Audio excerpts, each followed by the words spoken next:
दूसरा प्रश्न था, जो लोग उन्नति करना चाहते हैं, जिनकी उन्नति रुकी हुई, उन्हें क्या करना चाहिए। नंबर 1, खटदोषा पुरुषेणे हतव्याम भूतमिच्छता अतिनिद्रा तंद्रा भयम क्रोधम आलस्यम दीर्घ सूत्रता। जो लोग चाहते मेरी उन्नति निरंतर होती रहे, उनको सावधानी से यह सूत्र सुनना चाहिए। नंबर 1, अति नींद मत ले। नंबर 2, ऊँघने की आदत को छोड़ दे। नंबर 3, क्रोधी स्वभाव को खत्म करें। नंबर 4, भयभीत डरपोक न रहें। नंबर 5, आलस्य न करें। नंबर 6, दीर्घ सूत्री न बने। 10 मिनट में होने वाले कार्य को 1 घंटे में मत करें। 10 मिनट में होने वाले कार्य को 8 मिनट में पूरा करें। कार्य को फटाफट करें।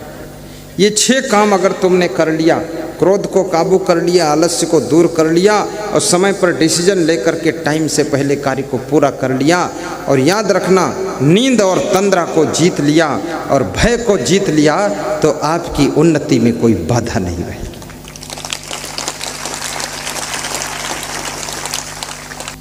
तीसरा और एक प्रश्न मैंने किया था आपके बीच में, अगर आपको प्रश्न याद है तो बता सकते हो।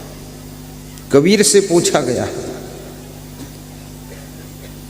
ये सभी दुख कैसे दूर होंगे, तो कबीर साहब कहते हैं, करो विचार जो सब दुख जाइए, परिहर झूठा केर सगाई। विचारवान बनो, विवेकवान बनो, तो सब दुख दूर हो जाएंगे। अब विचार कैसे करोगे? जैसे मान लिया आपकी पत्नी थोड़ा जिद करती है, तुम्हारे मन में दुख हो जाता है, तो विचार कर लो कि कम से कम राजा दशरथ की पत्नी कैकेयी से अच्छी है। जिद करती है लेकिन इतनी जिद नहीं करती है कि अपने पति को परलोक पहुंचा दे, घर में हमको जिंदा रखती है, इसलिए उनसे तो अच्छी है। ऐसा विचार करो तो मन का दुख मिट जाए। दीपावली का उत्सव है, गरीबी है, पटाखे फोड़ने के पैसे नहीं है, तो विचार कर लो कि बड़े आदमी अपने हाथ से पटाखे नहीं फोड़ते, उनके नौकर फोड़ते। तो ये जो लोग पटाखे फोड़ रहे हैं, ये सब हमारे नौकर हैं। ऐसा सोच करके कुर्सी डालकर आनंद लीजिए बैठकर। दुख मिट गया कि हम पटाखा नहीं फोड़ रहे। अगर शादी नहीं हुई, मन में दुख होता कि हमारा विवाह नहीं हुआ, तो फिर मन में विचार कर लो कि विवाह नहीं हुआ तो हम झंझट में नहीं पड़े, अच्छा है, भजन करेंगे भगवान का, गुरुदेव का भजन करेंगे। यदि शादी हो गई तो मन में विचार कर लो कि हम सृष्टि की संरचना करेंगे, पति पत्नी मिल करके इस देश को हम एक अच्छी संतान देंगे जो देश का विकास करेगी। ये विचार करो। यदि शादी हो गई और 2 शादी हो गई, अब तुम पर डबल लोड है, ओवरलोड है, दुखी मत होइए। आप ये सोच लीजिए, 2 पत्नी में क्या प्रॉब्लम। जब कृष्ण भगवान के 16,108 पत्नी थी, तो अपन 2-3 तो झेल ही सकते। ऐसा विचार करो।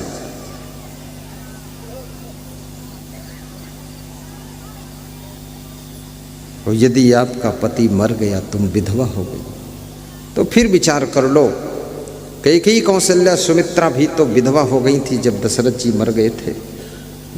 ये तो भाग्य में था तो विधवा हो गई, लेकिन विधवा हो करके अब अपने राम लक्ष्मण भरत शत्रुघ्न को संभालूंगी, तो मेरा राम, मेरा बेटा दुनिया में पूरा नाम कर देगा। ऐसा विचार करो।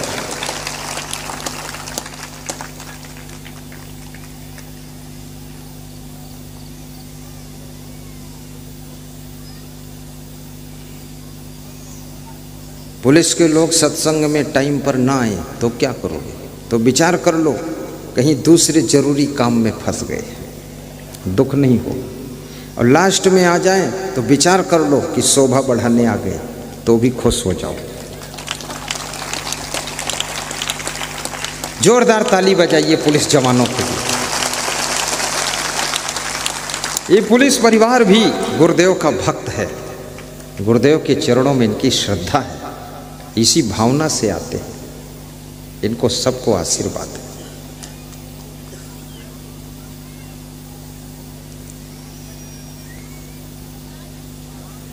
और यदि कभी पैदल चलना पड़े, गाड़ी ना हो, मन में दुख होने लग जाए, तो विचार कर लेना कि भगवान राम 14 वर्ष तक वनवास में पैदल चले थे, तो क्या हम 4 घंटे पैदल नहीं चल सकते हैं?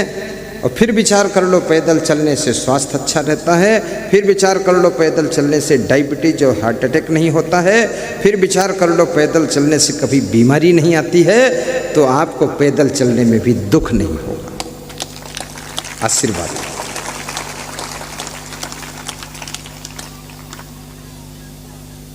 और यदि कभी आपको एरोप्लेन में उड़ना पड़े और टिकट किराया महंगा हो, तो मन में दुखी मत हो कि 7,000 लग गए।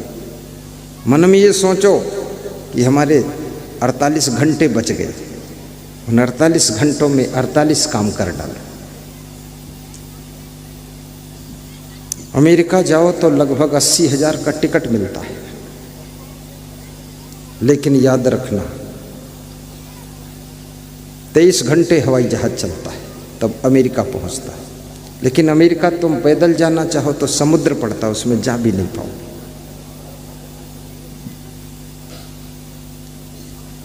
और कभी घर में गरीबी हो तो भी मन को दुखी मत होने देना। ये सोच लेना कि मेरे घर में गरीबी है तो कभी अमीरी भी आएगी।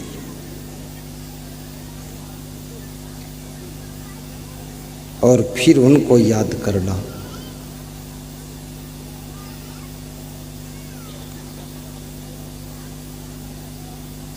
विवेकानंद के घर में भी गरीबी थी, अब्राहम लिंकन के घर में भी गरीबी थी, वो राष्ट्रपति हुए अमेरिका के। मोदी के घर में गरीबी थी, वो प्रधानमंत्री हुए भारत देश के। गरीबी तुम्हारे लिए बाधक नहीं है, प्रयास जारी रखो। गरीबी में भी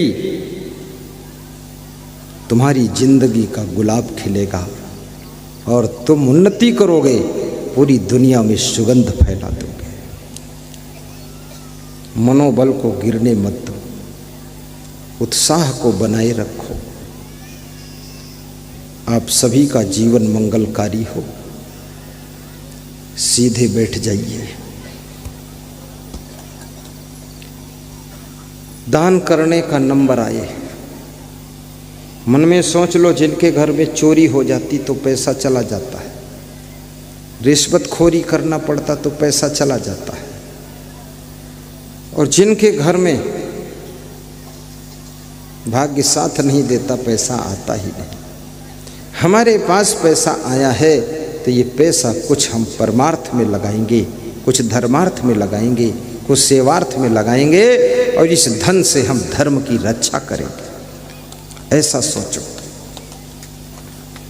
अपनी कमाई का 10वां अंश हिंदू धर्म में लिखा है, शास्त्रों में, मंदिर बनाने के लिए दान करना चाहिए, गौ सेवा के लिए दान करना चाहिए, गरीब कन्याओं के आदर्श विवाह के लिए दान करना चाहिए, सत्संग समागम भंडारा के लिए दान करना चाहिए, आश्रम बनाने के लिए दान करना चाहिए। और याद रखना, अपनी कमाई का 10वां अंश इस देश की सेवा के लिए भी दान करना चाहिए। देश में कभी आपत्ति आ जाए, कोई युद्ध प्रारंभ हो जाए, आप अधिक से अधिक सरकार को अपना धन दान कीजिए, ताकि देश के सीमा पर खड़े हुए जवानों की व्यवस्था बन सके।